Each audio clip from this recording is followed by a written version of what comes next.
Before the city wakes, Malcolm Price moves through Hartwell dynamics like a ghost.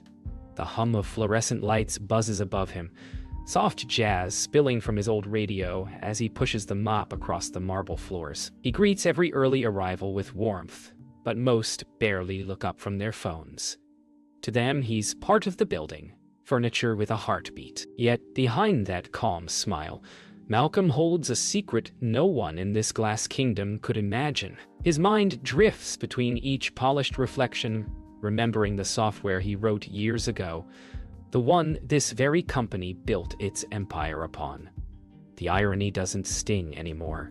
It teaches him patience. But when Evelyn Hart calls him into HR without warning, that quiet patience begins to tremble. Malcolm stands outside the building, the morning breeze brushing against his uniform. Cars rush by, indifferent to the man who kept the place spotless for 15 years. He looks down at his reflection in the glass doors one last time, then up at the company logo above them. He doesn't curse or cry, just nods once, as if acknowledging an old truth. That value isn't determined by the uniform you wear, but by what you carry with it. He walks away quietly, the radio in hand still whispering jazz against the city's rising hum. Inside a downtown diner, Malcolm sips coffee at the counter, surrounded by chatter and sizzling griddles. The waitress greets him kindly. Someone finally sees him. He smiles back, thinking of Tasha's words the night before. Don't let them decide your story. He places a worn notebook on the counter, filled with sketches of code, designs, and notes, his quiet empire taking shape in ink. Malcolm takes the long way home through a park lined with oaks and fading mist. Each step feels lighter than the one before.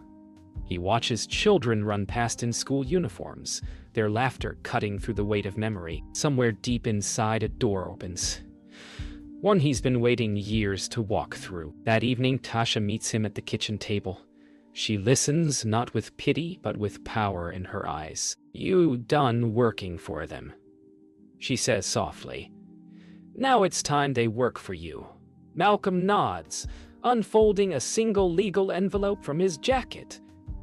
Inside, documents bearing the Hartwell Dynamics logo and his name. He whispers, "Tomorrow, I walk back in." Morning light spills into Malcolm's modest living room, catching on books stacked high beside the couch. Titles about business, ethics, and Black history. Tasha moves quietly in the kitchen, her rhythm unhurried but full of grace. Malcolm sits with the envelope spread before him, reading each page again as if memorizing his future. The silence between them isn't heavy, it's sacred. You've carried their dust long enough, Tasha says softly. Now you build something clean. Malcolm smiles faintly, his eyes glinting with both gratitude and resolve. This moment, so ordinary in sight, feels biblical in its turning. The phone rings. On the other end, his attorney confirms the deal is finalized. Hartwell Dynamics now belongs to Malcolm Price Holdings, LLC. For a moment, he can't speak. He looks around at the apartment that once felt small, and realizes it's where his empire was reborn. Roadshaw, which would bore. Tasha clasps his hands and whispers, now they'll see what invisible really looks like when it shines. The city noise outside grows louder, almost like applause from unseen hands. Later that afternoon, Malcolm meets Andre at a small cafe near downtown. Andre is nervous, glancing over his shoulder like someone about to break company rules, just for being seen with him. Malcolm laughs, easing the tension. I'm not your janitor anymore, he says. Andre leans in, wide-eyed. You quitting? Malcolm slides a document across the table. A deed, a signature, the company's logo now under his control. No, he replies. I'm just switching floors. Night settles over Atlanta. Malcolm walks alone through the city streets, neon and headlights streaking across his path. He stops at a storefront window displaying janitorial supplies. Mops, gloves, cleaning fluid. He watches his reflection merge with the glass, his old life and new life momentarily fused. He smiles, whispering, You cleaned more than floors, brother. You cleaned yourself free. Back home, Malcolm places his old janitor uniform on the table. He smooths it gently, like saying goodbye to an old friend. Tasha watches from the doorway, emotion swelling in her chest. He folds the shirt once, then again, and sets it in a box marked Legacy. As he closes the lid, the faint hum of the radio plays that same jazz tune from the building. This time, not a lament, but a celebration. The night before the takeover, Malcolm can't sleep. Rain whispers against the window, while thunder hums far off like an old warning. His desk is covered in documents, flash drives, and one faded photo of himself from 20 years ago. Smiling in front of a whiteboard filled with code. The same code that made Hartwell Dynamics rich. He remembers the day he handed it over, believing in promises of partnership that never came true. Tonight, he reclaims it all, not with anger, but with precision. You took my name off the door, he murmurs, but you couldn't erase my fingerprint. Flashback. A younger Malcolm in a crowded office, suit crisp, eyes full of hope. James Colton. Then a rising executive shakes his hand, promising, "We'll build this together." The handshake becomes a chain, and we see years compress into seconds. His idea turned into profit, his name erased from every patent filing. The scene fades to his janitor's mop gliding across the same company floor years later. Back in the present, Malcolm's lawyer, a calm black woman named Marcia Dillard, sits across from him in quiet concentration. She reviews the final contracts, tapping a gold pen on the papers. "Tomorrow you walk in not as staff but as sovereign," she says. Malcolm leans back, letting the words settle like truth long owed. His eyes glisten, not with triumph, but with a gratitude too deep for pride. He stands at the window as lightning flashes, illuminating his reflection superimposed over the skyline. For a moment, he sees both the janitor and the entrepreneur inside him. The man who scrubbed their floors and the man who built their foundation. "They taught me how to stay invisible," he whispers. "Tomorrow, I'll teach them how to see." As the storm breaks, Malcolm places the final signed document into a leather briefcase. He turns off the lamp, leaving only moonlight across his desk. The jazz station hums softly again, but this time the melody feels like a march. Tasha appears in the doorway in her robe, her voice steady. "You ready?" Malcolm exhales, his hand resting on the briefcase. "I've been ready for 20 years. Morning light washes the skyline as Malcolm steps out of his apartment, dressed in a charcoal suit, polished shoes reflecting the dawn. The same streets that once saw him in a janitor's uniform now echo beneath his confident stride. He carries his briefcase like a quiet crown. The rhythm of the city feels different today. Busier, louder, almost aware of what's coming. When he reaches the tower of Hartwell Dynamics, the security guard does a double take. "Morning, Mr. Price," the guard stammers, uncertain whether to salute or shake his hand. Malcolm just smiles, nodding. "Morning," he replies. "Beautiful day to get some work done." Inside the building, whispers ripple across the lobby as employees glance up from their desks. The same marble floors he used to mop now gleam beneath his leather soles. He walks slowly, deliberately, each step echoing with the memory of all those silent nights spent cleaning the same space. A receptionist half smiles, half stares, unsure if she's dreaming. Malcolm nods. Not out of pride, but peace. The invisible man has returned, and everyone can see him. Evelyn Hart hears the commotion from her office and rushes to the glass railing overlooking the lobby. Her face tightens when she sees him, impeccably dressed, walking with authority. "Is that?" she whispers, but can't finish. As Malcolm approaches the elevator, she descends the stairs hurriedly, her heels clattering like panic. "Mr. Price, wait!" she calls out. He turns calmly, holding the elevator door open. "Good morning, Miss Hart," he says with a soft smile. Heading up, the elevator ascends in silence, humming softly beneath their shared breath. Evelyn tries to find words, but the weight of recognition fills the space between them. She looks at him, really looks, for the first time. "I didn't know," she murmurs. Malcolm doesn't look at her. "You didn't ask." When the doors open on the executive floor, he steps out first, his reflection splitting across the mirrored walls like a man multiplied by history. At the end of the long glass hallway, the CEO's office waits.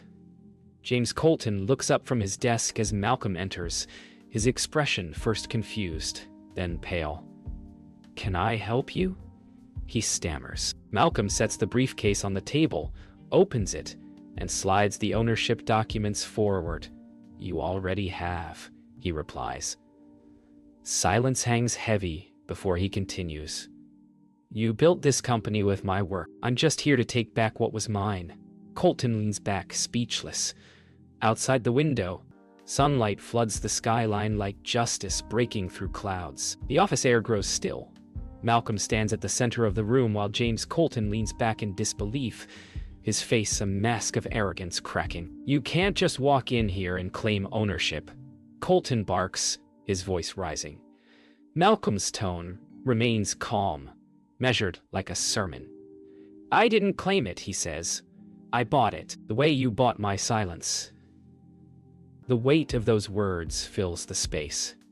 Outside, Atlanta's skyline gleams, indifferent but bearing witness. Colton looks toward the window, then back at Malcolm, realizing the man he dismissed as invisible now stands taller than every glass tower in sight. Evelyn enters, papers trembling in her hands.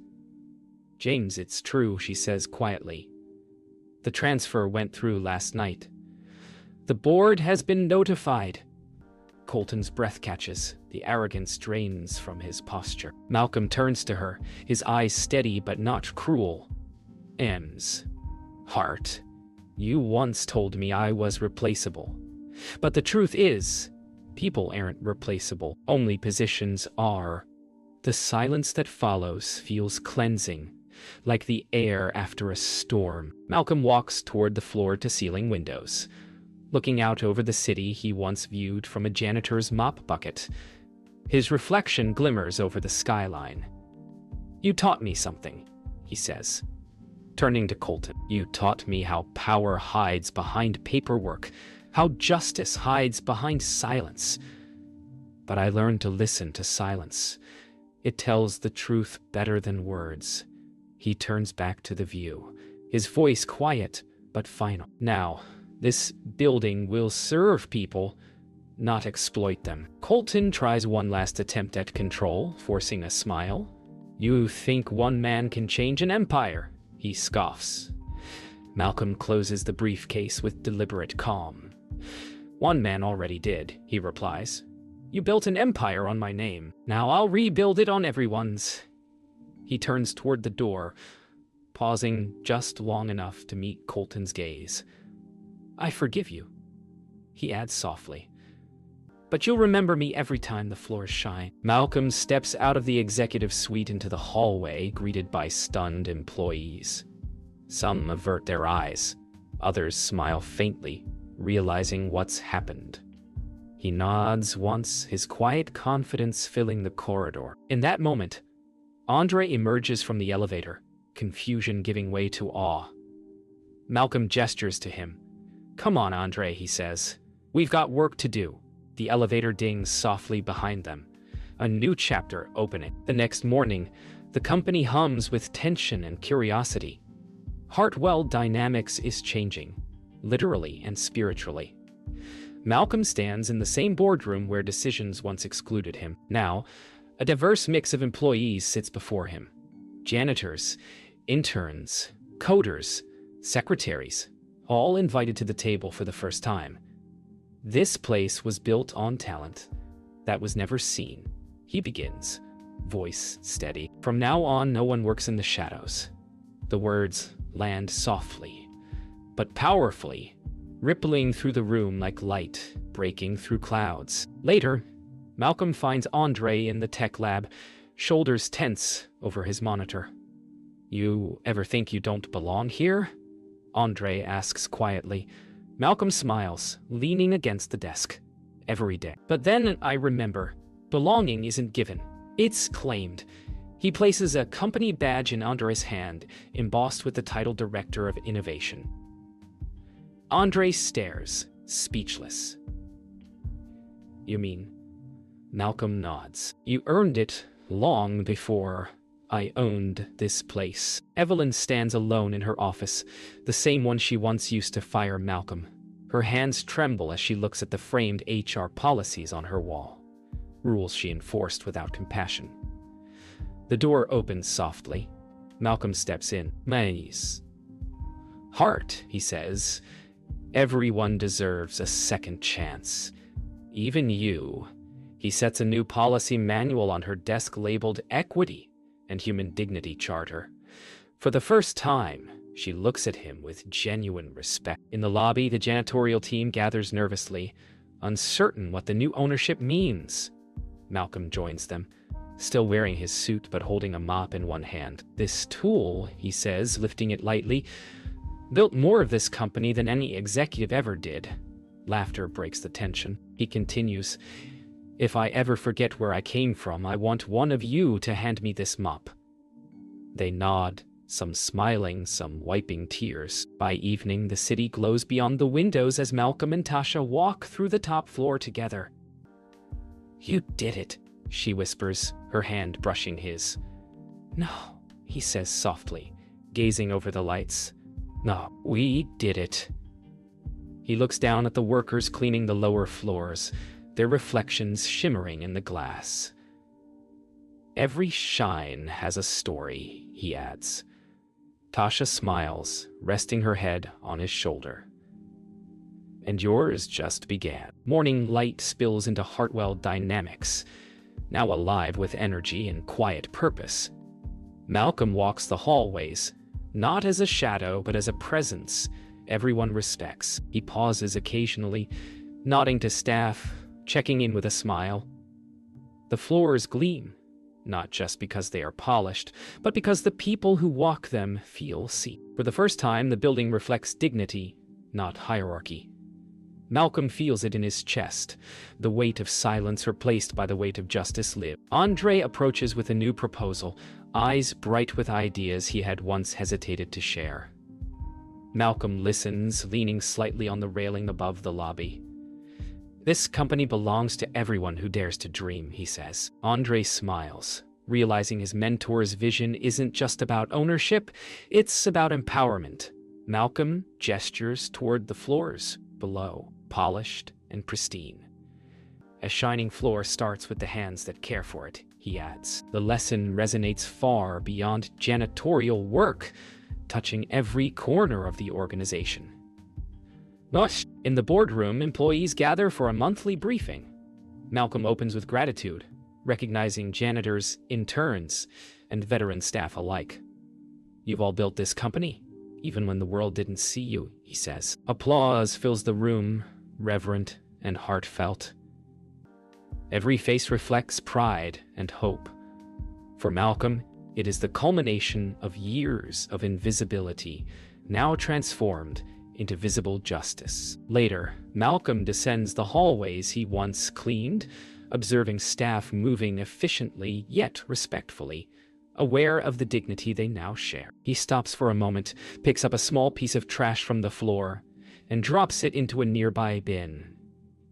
It's a symbolic gesture, a reminder that leadership doesn't abandon humility. In that quiet act, the company feels complete, integrity restored, respect earned. The final shot frames Malcolm standing alone in the lobby as the sun rises higher, bathing the entire building in golden light. He glances around, satisfied. This is more than a company. It's a community. A legacy of perseverance, resilience, and justice. As he walks toward the elevator, the radio softly plays the jazz tune that once accompanied his lonely mop. He smiles, knowing that the floor, and everything it represents, now shines brighter than ever, not just from polish, but from the hearts of those who walk upon it.